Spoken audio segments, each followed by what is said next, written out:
ठीक है बच्चों, अब आ जाओ क्वेश्चन नंबर 2 में। क्वेश्चन नंबर 2 में क्या दे रखा है कि let f be a subset of Z cross Z. F हमारा क्या दे रखा है, एफ जो है ना सबसेट है।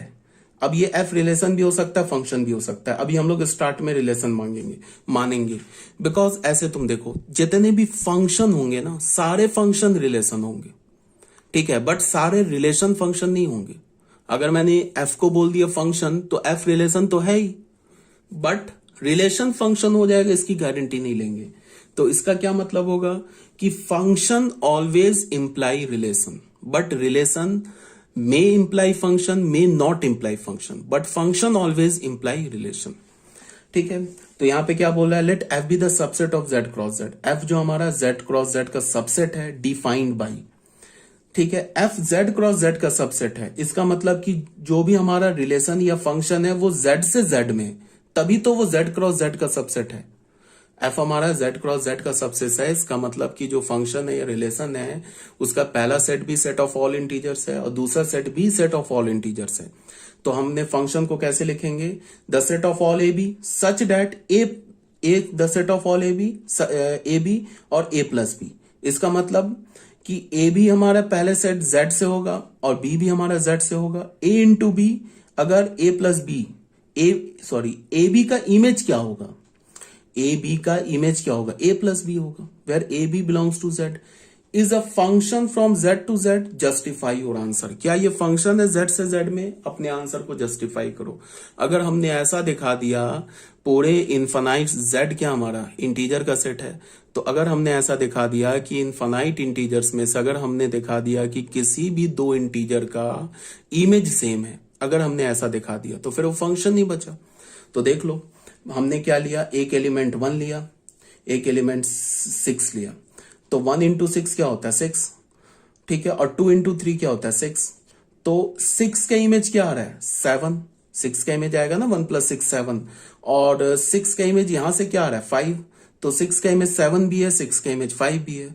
So F is not a function from Z to Z, F is a relation from Z to Z. ठीक है, ये भी बात क्लियर हो गई होगी। अब बच्चों आ जाओ description of a function. Function का क्या डिस्क्रिप्शन है, हमारे पास एक सेट ए दे रखा है, इसको हम क्या बोल रहे हैं इनफाइनाइट सेट, ठीक है। Then a function is describe by writing the formula. Function कैसे डिस्क्राइब होता है, फॉर्मूला लिखकर। अभी मैंने इसको काफी एक्सप्लेन कर रखा है कि फंक्शन जो होता है ना, जैसे रिलेशन में हम लोग क्या करते थे सेट बिल्डर फॉर्म में लिखते थे, तो सेट बिल्डर फॉर्म में जो लिखते थे ना रिलेशन को, वो भी तो एज अ फॉर्मूला ही लिखते थे। इसमें से मैं ना 1 को हटा दूं, सीधे एफ को लिख दूं x प्लस 1, तो फॉर्मूला बन गया। या एफ ऑफ एक्स को लिख दूं x प्लस 1, यही तो फॉर्मूला है। तो फंक्शन में हम इतना ना लिख के सीधे फॉर्मूला लिख देते। इसको मैं लिख सकता हूं ना f1 इज इक्वल टू, या f1x, इसको मैं ऐसे भी तो लिख सकता हूं, ऐसे लिख सकता हूं ना, f1x is equal to x plus 1। अब ये x प्लस वाई, अब ये x प्लस वाई, या ठीक है f1x, या फिर ऐसे लिख लो y is x plus y, नहीं x प्लस 1 है ना, सॉरी x प्लस 1। तो y को तुम लिख लो x प्लस 1। तो हम लोग फंक्शन में कैसे लिखते हैं, फंक्शन में हम ऐसे लिखते हैं y is equal to F x is equal to x plus 1, ऐसे लिखते हैं फंक्शन में। ये इतना तामझाम नहीं करते हैं, the set of all x y such that this this this, इतना नहीं करते। सीधे जो फॉर्मूला होता है ना सीधे लिख देते हैं। बस तुमको ध्यान में क्या रखना है, ये जो कई बार मैंने काफी स्ट्रेस देकर समझा दिया, फिर एक बार समझा रहा हूं। y को लिखा हमने एफ एक्स, और उसके आगे हम लिखते हैं एक रूल, यहां पे लिखते हैं रूल। अब ये रूल कुछ भी हो सकता है, ये रूल एक्स स्क्वायर भी हो सकता है, ये रूल एक्स क्यूब अपॉन 4 भी हो सकता है, ये rule root under x plus 9 भी हो सकता है, कुछ भी रूल हो सकता है। तो ये एक्स क्या है, ये पहले सेट का एलिमेंट है। ये एफ ऑफ एक्स क्या, उसका इमेज है, और जो एफ ऑफ एक्स को हम वाई भी लिखते हैं, ठीक है। तो यहां पे क्या बोला जा रहा है, description of a function a, अगर हमारे पास कोई इनफाइनाइट सेट है then a function is describe by writing the formula. Function अगर हम सेट ए से सेट ए मिलेंगे तो फंक्शन को हम कैसे डिस्क्राइब करेंगे, bye writing the formula. Formula लिख के हम फंक्शन को डिस्क्राइब करेंगे। जैसे हमने देखो कैसे लिखा, एफ लिखा जेड सेट जेड में, इसका क्या मतलब है, function from set Z to set Z. Z क्या हमारा सेट ऑफ ऑल इंटीजर्स, और फॉर्मूला क्या लिखा, एफ एक्स लिखा, यहां पे चाहो तो तुम वाई भी लिख दो, कोई दिक्कत नहीं है, यहां एफ एक्स को वाई लिख दो, ठीक है। तो y is equal to F x is equal to x square plus 1, ठीक है। तो ये फॉर्मूला लिख दिया। इस फॉर्मूले में क्या होगा कि हम यहां इस पहले सेट का कोई इंटीजर यहां डालेंगे ना तो उसका इमेज मिल जाएगा, ठीक है। फिर हमने लिखा F R to R set of all real number से set of all real number में फॉर्मूला क्या है, y is equal to F x is equal to E to the power X. इस x में पहले सेट जो कि real number है उसका कोई एलिमेंट डालेंगे तो ये एफ ऑफ एक्स क्या हो जाएगा, उस x का इमेज आ जाएगा under this rule e to the power x, ठीक है। तो ये हो गया डिस्क्रिप्शन ऑफ फंक्शन।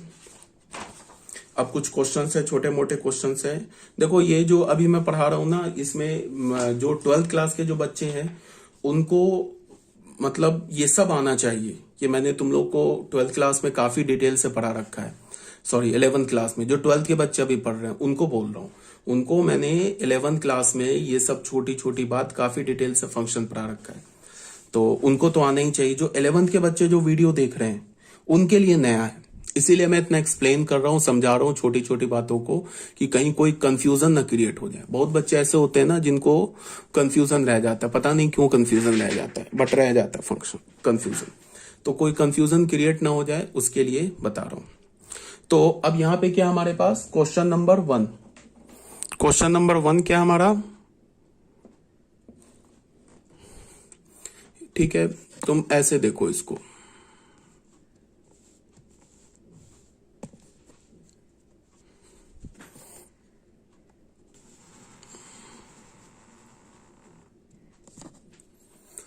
ठीक है बच्चों।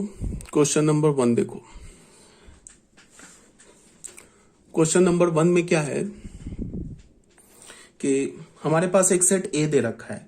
सेट ए में क्या है हमारे पास, -2 -1 0 1 एंड 2। सेट बी दे रखा है और ये रूल दे रखा है where f is a function. अब ये रूल दे रखा है, अब ये समझो आगे जितने भी पढ़ रहे हैं ना सब फंक्शन पढ़ रहे हैं हम लोग। F x is equal to x square, function A से बी में।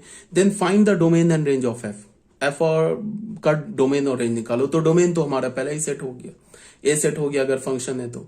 अब रेंज निकालने के लिए क्या करेंगे, डोमेन के हर एक एलिमेंट के इमेज निकालेंगे। तो हमने क्या निकाला, -2 का निकाला 4, 1 का निकाला 1, 0 का निकाला 0, फिर 1 का 1, 2 का 4 निकाल लिया। डोमेन तो पहला सेट हो जाएगा हमेशा। रेंज में क्या क्या आ रहा है, 4 आ रहा है, 1 आ रहा है, तो 4 1, अच्छा 0 भी आ रहा है, तो ये हो गया 4 1 0। ये बी सेट का सबसेट है। बी क्या हमारा सेकेंड सेट है जिसको हम कोडोमेन बोलते हैं, ठीक है। अब क्वेश्चन नंबर 2 में क्या बोल रहा है, consider the rule f x is equal to 2x - 3 associating element of n, 2 element of n, this rule defined a function. अच्छा क्या बोल रहा है, एक रूल दे रखा है। ये रूल कहां से है, जिसका पहला सेट भी नेचुरल नंबर है, दूसरा सेट भी नेचुरल नंबर है। तो बोल रहा है क्या ये रूल एक फंक्शन को डिफाइन करता है, ठीक है। तो अगर हमने ऐसे 2 नेचुरल नंबर खोज लिए जिसका इमेज सेम आ रहा है तो फिर वो फंक्शन नहीं होगा। देख लो, अगर हमने 1 का इमेज निकाला या फिर हमने 2 नेचुरल नंबर खोज लिए जिसका इमेज सेम, 2 नेचुरल नंबर खोज लिए, सॉरी गलत बोल दिया मैंने। अगर मैंने कोई भी एक ऐसा नेचुरल नंबर खोज लिया जिसके 2 इमेजेस आ रहे हैं तो फंक्शन नहीं होगा, पहली बात।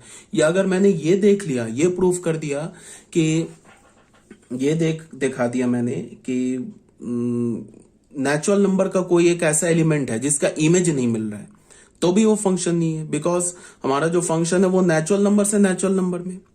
तो क्या बोल रहा है, सबसे पहले हमने 1 का इमेज लिया, तो 1 तो हमारा नेचुरल नंबर है ना, तो 1 का इमेज लेंगे तो x की जगह 1 डालेंगे। तो x की जगह जब 1 डाला तो y का वैल्यू हमें क्या मिला, -1। बट फंक्शन क्या है, नेचुरल नंबर से नेचुरल नंबर में। इसका मतलब कि जो इमेज आएगा वो भी इमेज भी नेचुरल नंबर होना चाहिए। तो 1 का तो हमें कोई इमेज ही नहीं मिला, तो 1 का इमेज नहीं मिला तो it is not a function. मैंने बोला ना कि अगर फंक्शन है तो पहले सेट के हर एक एलिमेंट का इमेज आना चाहिए। तो 1 क्या हमारा नेचुरल नंबर का एलिमेंट है, बट जब हमने 1 का इमेज खोजा तो हमें क्या मिल गया, वो इमेज नहीं मिला। क्यों नहीं मिला, बिकॉज 1 के क्रॉसपॉन्डिंग जो वैल्यू आ रहा है वो -1 आ रहा है। -1 तो सेकेंड सेट में है नहीं, तो 1 का कोई इमेज नहीं मिला। तो 1 का कोई इमेज नहीं मिला, so it is not a function. यही सिंपल सी बात थी। क्वेश्चन नंबर 3 में आ जाओ। क्वेश्चन नंबर 3 में क्या बोल रहा है, एक सेट ए दे रखा है और एक फंक्शन दे रखा है। अब यहां फंक्शन दे रखा है ए से जेड में, मतलब जो हमारा पहला सेट है वो सेट ए है और जो दूसरा सेट है वो सेट ऑफ इंटीजर्स है।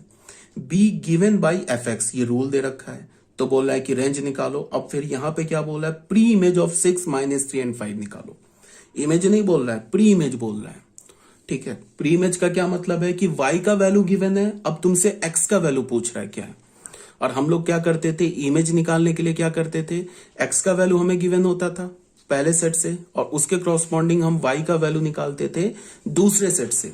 ठीक है, तो फंक्शन हमारा सेट a से सेट z में है। तो शुरू हो गए। तो सबसे पहले बोला रेंज निकालना, तो रेंज कैसे निकलेगा, तो रेंज निकालने के लिए हमें ए सेट के हर एक एलिमेंट का क्या निकालना होगा, इमेज निकालना होगा। तो -2 का इमेज निकालेंगे तो क्या होगा, माइनस एक्स की जगह क्या डाला यहाँ पे हमने -2, तो यहाँ भी एक्स की जगह -2 डालो, यहाँ भी एक्स की जगह -2 डालो।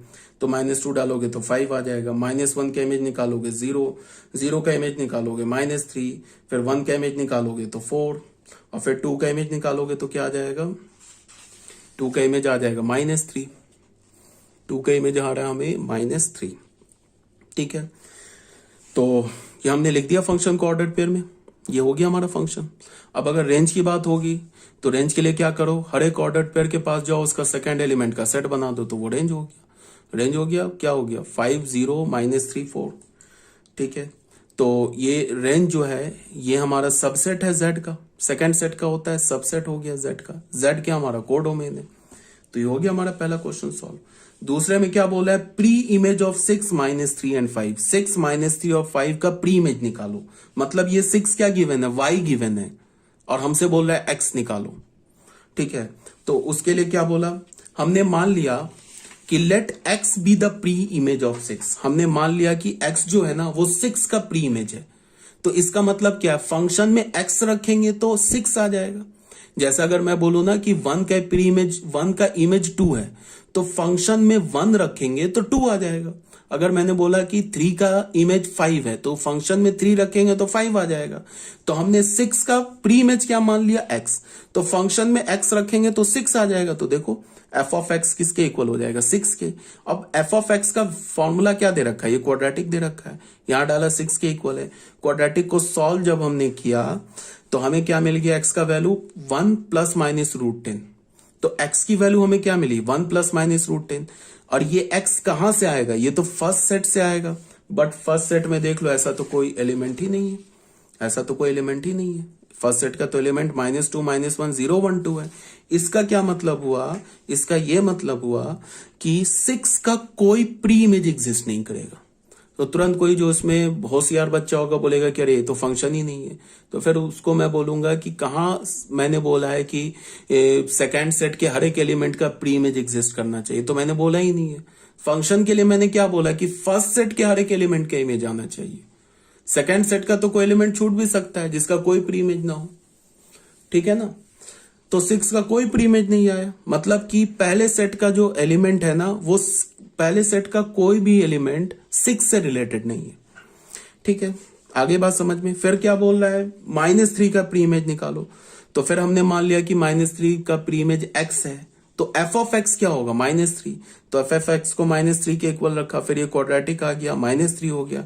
यहां से क्या मिल गया हमें, 0,2।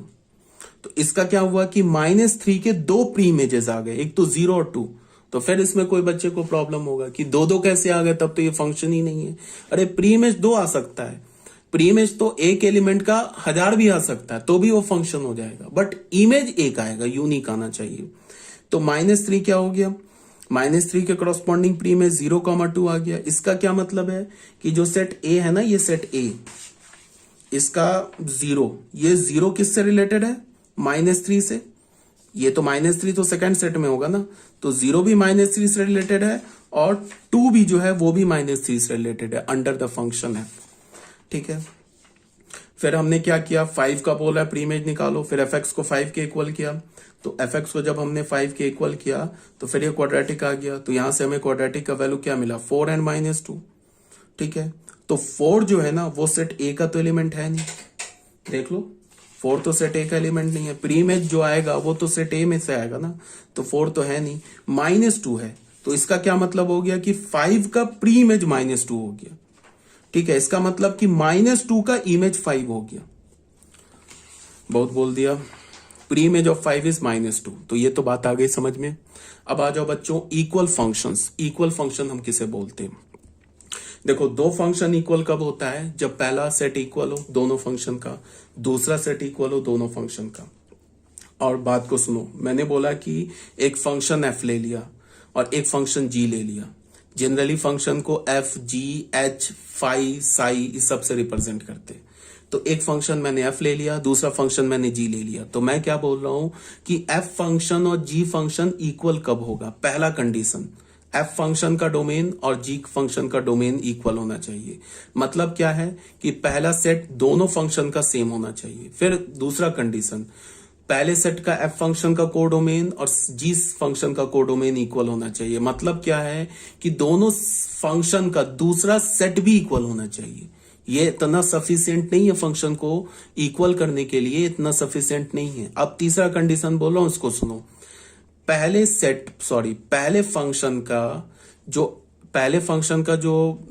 फंक्शन का जो डोमेन है वो तो इक्वल होगा ही, और डोमेन का एलिमेंट, जो डोमेन का पहले सेट के जो डोमेन का के जो एलिमेंट का इमेज आ रहा है वो क्रॉसपॉन्डिंग इमेज भी सेम होना चाहिए। क्रॉसपॉन्डिंग इमेज सेम होना चाहिए, इसका क्या मतलब है कि मान लो कि पहले सेट का एक एलिमेंट है 1, उसका इमेज आ रहा है 2 एफ फंक्शन से, और जी फंक्शन में 1 का इमेज आ रहा है 3, तो फिर वो फंक्शन इक्वल नहीं होगा। मतलब कि पहले सेट के जितने भी एलिमेंट्स हैं उनका इमेज भी इक्वल आना चाहिए, तब जाके फंक्शन इक्वल होगा। मान लो हमारे पास एफ फंक्शन है, जी फंक्शन है, दोनों का डोमेन को डोमेन बराबर है, तो जाके फंक्शन इक्वल नहीं होगा। मान लो कि एफ फंक्शन में ए सेट का एलिमेंट है, मान लो 5 का इमेज आ रहा है 4 एफ फंक्शन से, और ए सेट का एलिमेंट है 5 और उसका इमेज आ रहा है 6 जी फंक्शन से। तो 5 जो एलिमेंट है ए सेट का, उसके तो एफ फंक्शन से कुछ और आ रहा है, जी फंक्शन से कुछ और आ रहा है, तो भी जाके फंक्शन इक्वल नहीं होगा। मतलब क्या है कि डोमेन के हर एक एलिमेंट का जो इमेज है ना, दोनों फंक्शन में सेम आना चाहिए, तभी जाके हम बोलेंगे एफ फंक्शन और जी फंक्शन इक्वल है। पहला कंडीशन डोमेन सेम, दूसरा कंडीशन कोडोमेन सेम, तीसरा कंडीशन कि डोमेन के हर एक एलिमेंट का जो इमेज होगा under both the function should be same, तब जाके फंक्शन इक्वल होगा। इसी बात को लिखा हुआ है, two functions f and ji are said to be equal if domain of f is equal to domain of g. Domain f का और डोमेन जी का इक्वल होना चाहिए। फिर क्या होगा, codomain of f is equal to codomain of g. इस domain बोलने का मतलब पहला सेट इक्वल, दूसरा सेट इक्वल। अब ये थर्ड कंडीशन लिखा है, एफ एक्स क्या है, वाई है, जी एक्स क्या है, वाई, तो दोनों का वाई भी इक्वल होना चाहिए। किस पर, एक्स पर। ये बात को समझो ध्यान से। यहां क्या लिखा है, f x is equal to ji x for every x belonging to their common domain. अब अगर दोनों का डोमेन सेम है तो एफ एक्स और जी एक्स भी इक्वल होना चाहिए, मतलब कि दोनों का इमेज भी सेम होना चाहिए हर एक एक्स के लिए। पहले सेट के लिए एफ से जो इमेज आएगा वही इमेज जी से भी आना चाहिए हर एक एलिमेंट के लिए, तभी जाके फंक्शन क्या होगा, इक्वल होगा। तो F x is equal to ji x for every x belonging to their common domain. If two function F and ji are equal then we write F is equal to G. अगर दो function equal होगा तो हम क्या बोलेंगे, F को जी के equal लिखेंगे। क्वेश्चन नंबर 1 में आ जाओ। सेट ए दे रखा है, सेट बी दे रखा है, एक फंक्शन ए से बी में है, क्या है, ये फंक्शन गिवन है। दूसरा फंक्शन भी ए से बी में है, क्या है, ये फंक्शन गिवन है। Then find whether F is equal to G और नॉट। ठीक है, तो एफ भी फंक्शन ए से बी में है, जी भी फंक्शन ए से बी में है, तो दोनों फंक्शन का पहला सेट इक्वल हो गया, दोनों फंक्शन का दूसरा सेट इक्वल हो गया। इतना सफिशिएंट नहीं है, दोनों फंक्शन को इक्वल बोलने के लिए इतना सफिशिएंट नहीं है। अब हमें देखना होगा कि एफ फंक्शन से जो ए का जो इमेज आ रहा है और जी फंक्शन से जो ए के क्रॉसपॉन्डिंग एलिमेंट्स का इमेज आ रहा है, क्या वो इमेज भी सेम है? अगर इमेज भी सेम हो गया तब तो फंक्शन होगा, इमेज सेम नहीं हुआ फंक्शन नहीं होगा। तो देखो डोमेन एफ डोमेन जी, डोमेन कोडोमेन एफ कोडोमेन जी। ठीक है, अब F1 क्या आएगा अंडर दिस फंक्शन, क्या आएगा, यहां 1 डालेंगे तो क्या आ जाएगा 3, और 1 का इमेज जी फंक्शन से क्या आएगा, यहां 1 डालो तो भी 3 आ गया। तो 1 का इमेज एफ फंक्शन से निकाला, 1 का इमेज जी फंक्शन से निकाला, इक्वल आ गया। ठीक है, अब 2 का निकालते हैं। 2 का इमेज एफ फंक्शन से क्या होगा, 4 + 2 6, और 2 का इमेज जी फंक्शन से क्या होगा 6, तो 2 का भी इमेज 6 आ गया। तो इसका क्या मतलब हो गया कि एफ फंक्शन से जो ए के एलिमेंट का जो इमेज आया और जी फंक्शन से जो ए के एलिमेंट का इमेज आया वो इमेज भी सेम आया है। ठीक है, इसका मतलब अब फंक्शन इक्वल हो गया, एफ इज इक्वल टू जी हो गया। ठीक है, ये बात समझ में आ गई। तो ये था हमारा पेज नंबर 10। थोड़ा वीडियो बड़ा होगा क्योंकि फंक्शन चैप्टर में काफी एक्सप्लेनेशन है, तो वीडियो बड़ा होगा तो थोड़ा दिक्कत होगा तुम्हें डाउनलोड करके देखने में। हाँ, एक बात है कि मैं ना आप लोगों को ये क्या बोलता हूँ, यूट्यूब पे मैं जितने भी वीडियो आपको सेंड करता हूँ ना, उन सारे वीडियोस को मैं अपने यूट्यूब चैनल पे अपलोड कर देता हूँ। तो मान लो किसी बच्चे के पास अगर कोई वीडियो लेक्चर मिसिंग है तो तुम मेरे यूट्यूब चैनल पे भी जाके क्या कर सकते हो, वीडियो देख सकते हो। वो उसमें मैंने प्लेलिस्ट बना रखा है, प्लेलिस्ट में जाओगे, जिस चैप्टर का तुम्हें देखना है क्लिक करोगे, खुल जाएगा।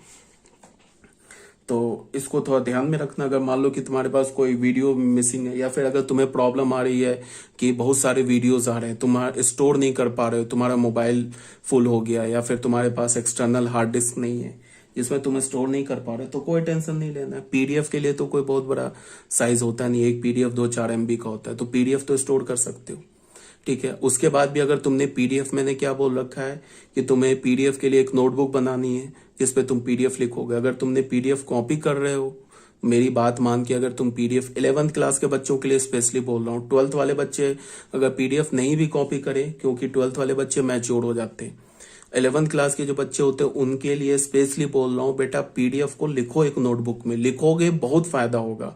वीडियो है ना, मूवी की तरह देखोगे, कुछ नहीं सीखोगे। जब तक हाथ नहीं चलता है ना, तब तक मैथ्स में जब तक हाथ नहीं चलेगा तब तक क्वेश्चन नहीं होगा सॉल्व। तुमको मैं किसी एक क्वेश्चन को वीडियो के थ्रू तुम्हें लाख बार मैं एक्सप्लेन कर दूं, अगर तुम उस क्वेश्चन को खुद से लिख के नहीं सॉल्व करोगे तो अगर वही सेम क्वेश्चन एग्जाम में आ गया, नहीं सॉल्व कर पाओगे। तो पीडीएफ को के लिए तो कोई प्रॉब्लम नहीं है। अगर 11th के बच्चे हैं वो पीडीएफ लिख रहे हैं अपने नोटबुक में, तो पीडीएफ उनका मिसिंग भी हो गया तो कोई प्रॉब्लम नहीं है। ठीक है, वीडियो के लिए क्या बोल रहा हूँ कि वीडियो के लिए स्टोर तुम नहीं कर पाते तो यूट्यूब चैनल पे देख लो। और अगर तुम्हारा कोई पीडीएफ और या वीडियो मिस हो गया है तो तुम जब हमारी क्लास होती है ऑनलाइन उस समय बता दो, मैं तुम्हें तुरंत सेंड कर दूंगा, क्योंकि मेरे पास मेरे लैपटॉप पे सब रहता है, जितने पीडीएफ और वीडियोस हैं। मुझे कुछ नहीं करना, अगर मेरे पास एक तो ओरिजिनल फॉर्म में भी वीडियो है, अगर मुझे कुछ करना नहीं, यूट्यूब से डाउनलोड करूंगा 2 मिनट में, 1 मिनट भी नहीं लगेगा, डाउनलोड करूंगा, तुम्हें 30 सेकंड में सेंड कर दूंगा। तो अगर तुम्हारे पास कोई वीडियो मिस है तो उसका नंबर लिख के सेंड कर दो, मैं सेंड कर दूंगा। या अगर तुम प्रॉब्लम हो रही है स्टोरेज में तो तुम डायरेक्ट जाके यूट्यूब पे देख लो। अगर सब्सक्राइब कर लोगे मेरे चैनल को तो उसमें बेनिफिट क्या होगा, जैसे ही मैं उस पर अपलोड करूंगा तुम्हें नोटिफिकेशन मिल जाएगा। ठीक है, तो यहाँ पे क्या मैं बोल रहा हूं कि क्वेश्चन नंबर 2 में आ गया। फंक्शन हमारा क्या दे रखा है, बात को सुनो ध्यान से। फंक्शन दे रखा है r-2, मतलब पूरा रियल नंबर नहीं लिया है, ऑल रियल नंबर से 2 को हटा दिया है, तो ये हमारा r-2 पहला सेट हो गया, ए सेट हो गया r-2, और जो दूसरा सेट बी है वो r हो गया। Be a function by f x is equal to, ये रूल दे रखा है, f x is equal to x² - 4 / x-2, और जी क्या दे रखा है, r/r। Be defined by G X is equal to x+2। Find whether F is equal to G और not. हमें चेक करना है कि क्या हमारा फंक्शन जो है एफ और जी इक्वल है या नहीं है। तो ये तो देख के ही बोल देंगे नहीं इक्वल है, इसमें इतना ये मैंने कैलकुलेशन कर रखा है, इसकी जरूरत भी नहीं है, बिकॉज जी फंक्शन का डोमेन क्या r, एफ फंक्शन का डोमेन क्या r-2। तो मैंने क्या बोला कि अगर 2 फंक्शन इक्वल होगा तो उसका पहला सेट भी इक्वल होगा, बट यहां तो दोनों का पहला set that is domain equal ही नहीं है। तो अगर डोमेन इक्वल नहीं है तो उसका क्या मतलब हुआ, it is not a function. ठीक है, यहां तक तो कोई प्रॉब्लम नहीं होनी चाहिए अभी तक। देखो मैंने क्या एक्सप्लेन कर रखा है, एक्सप्लेनेशन में मैंने ये बोल रखा है कि एफ एक्स किसके इक्वल है, एफ एक्स हमारा x² - 4 / x-2। ठीक है, x2 के इक्वल नहीं है। ठीक है, तो देखो इसमें बोल रखा है ना x2 के इक्वल नहीं है, x कहां से आता है, पहले सेट से आता है, तो x बोल रहा है कि 2 के इक्वल नहीं है। तो अगर x 2 के इक्वल नहीं है, बात को सुनो ध्यान से, अगर x 2 के इक्वल नहीं है तो x-2 0 के इक्वल नहीं है। अगर तुम्हें बोल रहा हूं कि x2 के इक्वल नहीं है तो x-2 0 के इक्वल नहीं है। ठीक है, और यहां पे तुम ऑब्वियस ये बात देखो कि अगर तुमने x का वैल्यू 2 डाल दिया तब तो डिनोमिनेटर 0 हो जाएगा, ये एक्चुअल तो 0/0 के फॉर्म का आ जाएगा, विच इज नॉट डिफाइंड। तो x is not equals to 2, then x-2 is not equals to 0। अब हमने क्या किया कि fx को ना फैक्टर कर लिया, ए स्क्वायर माइनस बी स्क्वायर पे ले गए एक्स माइनस टू। अब देखो बच्चों ये एक्स माइनस टू को हम बिल्कुल कैंसिल कर सकते हैं। कैंसिल करने के बाद हमने क्या बोला कि क्यों कैंसिल कर दिया, because x minus two is not zero. तो हम जीरो जीरो को तो न्यूमरेटर डिनोमिनेटर से नहीं कर सकते ना कैंसिल, ठीक है। तो एक्स माइनस टू जीरो नहीं है, तो एक्स माइनस टू जीरो नहीं है तो हम बिल्कुल कैंसिल कर सकते, कोई प्रॉब्लम नहीं है। तो हमने कैंसिल कर दिया, तो हमें क्या मिल गया, f x is equal to x plus two. अब देखो कुछ बच्चे यहां पे क्या बोलेंगे, ऐसे बोलेंगे, देखो अगर मैंने फंक्शन दिया ना, बात को सुनो ध्यान से, क्या लिखा है, x square minus four upon x minus to, ठीक है। फंक्शन क्या हमारा,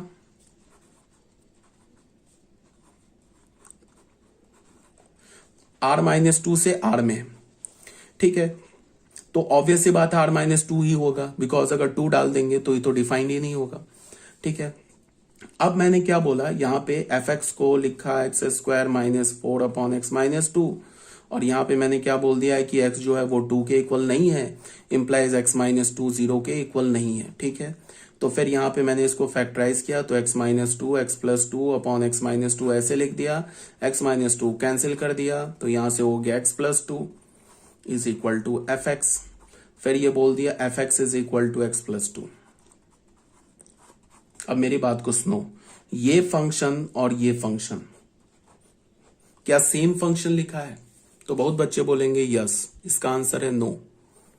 देखो फंक्शन में क्या होता है कि अगर तुमने फंक्शन को मैनिपुलेट कर दिया ना तो फंक्शन चेंज हो जाता है। क्यों चेंज हो जाता है, क्योंकि इसको देखो, इस फंक्शन को देखो, इसका डोमेन आर माइनस टू है। अब अगर मैं इसको दिखाऊं और बोलूं कि इसका डोमेन क्या है, तो इसका डोमेन तो ऑल रियल नंबर है, इसके लिए तो कोई टू डालो तो कोई प्रॉब्लम नहीं है, बट यहां तो प्रॉब्लम है ना टू में, यहां तो कोई टू में प्रॉब्लम नहीं है, तो इसका डोमेन ऑल रियल नंबर है। तो अब क्या है कि मैं क्या बोलता हूं कि फंक्शन को अगर तुमने मैनिपुलेट किया तो उसका डोमेन चेंज हो जाएगा, डोमेन चेंज हो जाएगा तो फंक्शन चेंज हो जाएगा। तो मैं अगर बोलूं कि ये फंक्शन और ये फंक्शन सेम है क्या, तो ये फंक्शन अगर मैं अलग अलग दिखाऊं, इसको अलग से दिखाऊं और इसको अलग से दिखाऊं, और बोलो दोनों सेम फंक्शन, बोलोगे ना बिल्कुल नहीं है। क्यों, बिकॉज इसके डोमेन में तो टू नहीं है, इसके डोमेन में तो टू है, तो ये फंक्शन सेम नहीं है। लेकिन फिर कुछ बच्चा बोलेगा कि इसी फंक्शन से तो इस फंक्शन को हमने डिराइव किया, तो हमने डिराइव किया लेकिन उसमें हमने क्या बोल दिया, स्टार्टिंग में ही बोल दिया कि एक्स माइनस टू जीरो नहीं है, इसका मतलब एक्स टू नहीं है, हमने स्टार्टिंग में बोल दिया। तो अगर मैं इस फंक्शन और इस फंक्शन को सेम रखता हूं तो यहां मुझे लिखना होगा कि एक्स टू के इक्वल नहीं है, यहां भी इसी कंडीशन को लेके चलना होगा। ये नहीं कि अब इसको देख के बोल देंगे कि एक्स टू के इक्वल है, फिर गलत हो जाएगा। अगर मुझे इस फंक्शन और इस फंक्शन को इक्वल रखना है तो यहां भी मुझे एक्स को टू नहीं कंसीडर करना होगा, यहां भी मैं एक्स को टू कंसीडर नहीं कर सकता हूं, ठीक है। अब अगर मैंने लिखा f x is equal to x plus two and x is not equal to two, तो फिर ये फंक्शन और ये फंक्शन सेम है, अभी कोई दिक्कत नहीं है, सेम है। बट मैंने अगर अलग अलग दिखाया, ये फंक्शन दिखाया, ऐसे मैंने बोला कि बताओ कि ये function f x is equal to x square minus four upon x minus two, and एक ये फंक्शन ले लिया f x is equal to x plus two, क्या ये सेम फंक्शन, तुम बोलोगे नहीं ये और ये सही तो लिखा है, ये फंक्शन सेम नहीं है, अलग अलग फंक्शन, दो these are different functions, because इसका डोमेन अलग है, तो डोमेन अलग है तो फंक्शन सेम नहीं होगा, अलग अलग फंक्शन हो गया। बट अगर मुझे इस दोनों फंक्शन को इक्वल रखना है तो यहां भी मुझे बोलना होगा x is not equals to two, और यहां भी बोलना होगा x is not equals to two. इसका मतलब क्या है कि जब हम फंक्शन को मैनिपुलेट करते हैं ना तो उसका डोमेन चेंज हो जाता है। अगर मैंने बोला कि फंक्शन लिया और जब हम मैनिपुलेट करेंगे, जो कंडीशन इनिशियल कंडीशन लगाएंगे ना वही कंडीशन को हमें एंड तक लेके चलना पड़ेगा। इनिशियल कंडीशन में हमने बोला ना कि एक्स टू के इक्वल नहीं है, तो लास्ट जब सॉल्व करेंगे तो अब ये देख के नहीं बोल देंगे अच्छा अब यहां तो एक्स टू तो हो ही सकता है, एक्स का वैल्यू यहां टू डालेंगे तो फोर आ जाएगा, तो यहां पे भी हम इनिशियल ही कंडीशन लगाएंगे, यहां पे भी हम बोलेंगे एक्स टू के इक्वल नहीं होगा अगर फंक्शन को सेम रखना है। अगर मैंने इसको देख के बोल दिया एक्स टू के इक्वल है तब तो ये दोनों ही फंक्शन अलग हो गया, ठीक है। यहां तक आ रही होगी बात समझ में मैं क्या बोलना चाह रहा हूं। तो एफ एक्स क्या हो गया, यहां पे देखो सेम कंडीशन लेके चले x not equals to two, तो एफ एक्स जी एक्स के इक्वल है for all x not equals to two, तो ठीक है।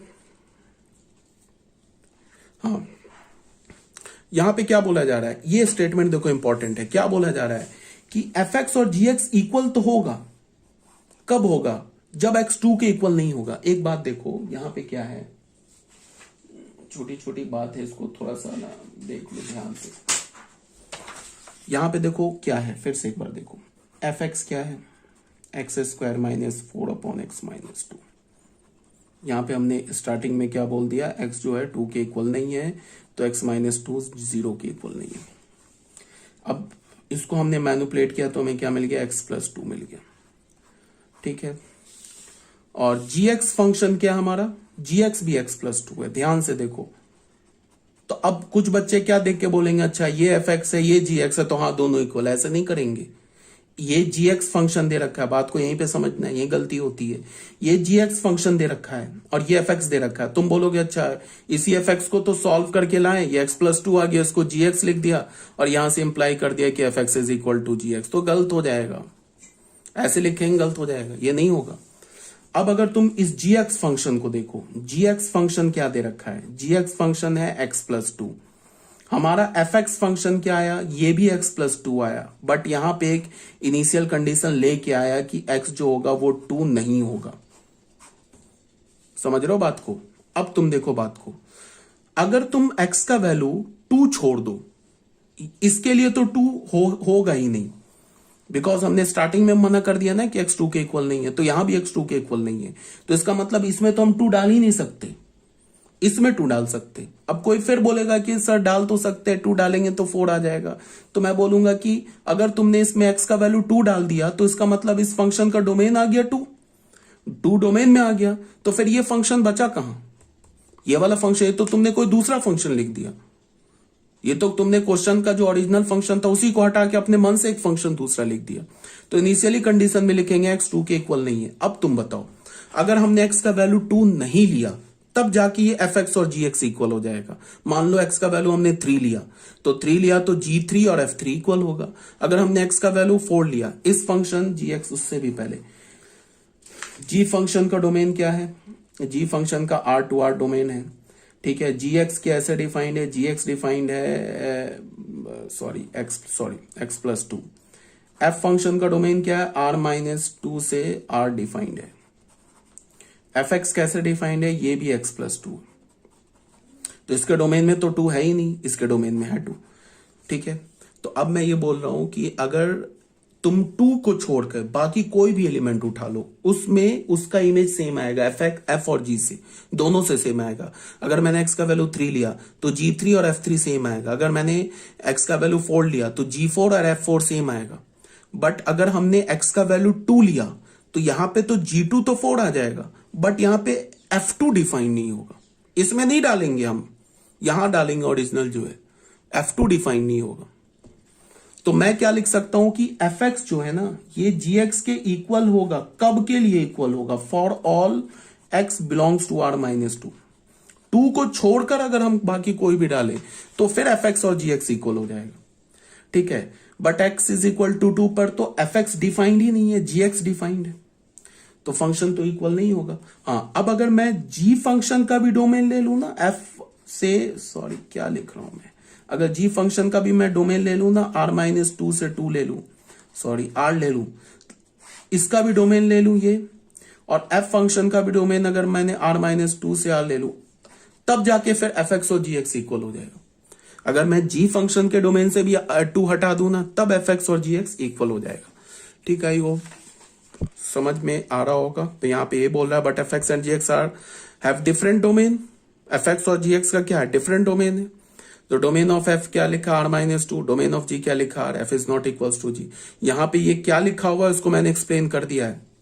ये बात fx और gx इक्वल तो है, बट किसके लिए इक्वल है, 2 को छोड़ के बाकी के लिए इक्वल है। तो अगर मैंने g फंक्शन के डोमेन से भी 2 हटा दूं ना, तो f और g का डोमेन भी इक्वल हो जाएगा, कोडोमेन भी इक्वल हो जाएगा, और फॉर्मूला भी इक्वल हो जाएगा। तो फिर जाके f और f फंक्शन और g फंक्शन इक्वल हो जाएगा। इस केस में f और g फंक्शन क्यों नहीं इक्वल है, बिकॉज f का और g का डोमेन अलग अलग है। देखने में f फंक्शन को हमने सॉल्व किया तो वो g फंक्शन के इक्वल आ रहा है देखने में, बट एफ फंक्शन के डोमेन में 2 नहीं है, जी फंक्शन के डोमेन में 2 है, तो डोमेन अलग अलग है, तो फंक्शन इक्वल नहीं होगा। 2 को छोड़कर बाकी सारे एलिमेंट पर एफ एक्स का वैल्यू और जी एक्स का वैल्यू इक्वल आएगा। अगर हमने जी के फंक्शन से भी 2 हटा दिया तो फिर एफ और फंक्शन और जी फंक्शन इक्वल आ जाएगा। ठीक है,